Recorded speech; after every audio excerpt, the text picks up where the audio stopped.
ဘက်ကိုင်းမြန်မာကဆရာဆရာမခေါ်ပြီးသွားလို့ရှိရင်ဘယ်လောက်ထိစောင့်ရမှာလဲဘယ်လောက်ထိနိုင်ဝင်ယူမှုရှိသလဲပေါ့အဓိကကတော့ကိုခေါ်လိုက်တဲ့အခါမှာပေါ့နော်ဒီနေ့ခေါ်မနဲ့ပြန်ချက်ချင်းရဆိုတာမျိုးထက်စားလို့ရှိရင်ကိုယ့်ရဲ့လိုချင်တဲ့အချိန်ပေါ့နော်မနက်ပိုင်းလိုချင်လားညဘက်လိုချင်လားညဘက်ဆိုရင်တော့ဒါခက်ခဲနိုင်တာပေါ့လေပြီးတော့လူပို့ပြီးတော့မှအယူများတဲ့အချိန်မှာတချို့ကျတော့ညနေတည်းကဒါကြောင့်ဆင်ခြင်ပြီးတော့ကျောင်းဆင်ခြင်မှာဆရာဆရာမတွေကအချိန်ကြီးတည်နေတယ်ဒါဆိုရင်ဒီလိုချိန်မှာဆရာဆရာမရဖို့ကပို့ပြီးတော့ခက်တာမျိုးဖြစ်နိုင်တယ်နောက်တစ်ခုကျတော့နေရာပေါ့နော်နေရာသွားလာခက်ခဲနေတဲ့နေရာမျိုးတွေဆိုလို့ရှိရင်လည်းဒါဆရာဆရာမရဖို့ဟာ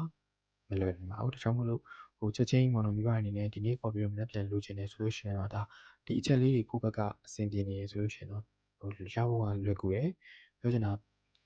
ခဏတစ်ပြုတ်နဲ့လည်းဒီနေ့ခေါ်ပြီးဒီနေ့ချက်ချင်းလည်းရသွားတာမျိုးလည်းဖြစ်နိုင်တယ်ပေါ့လေဆိုတော့အဲ့လိုမျိုးလေးစိတ်ရှည်လက်ရှည်နဲ့ပေါ့ကိုကတေချာစဉ်းစားဆုံးဖြတ်ပြီးတော့မှခေါ်တာမျိုးပို့ပြီးတော့မှ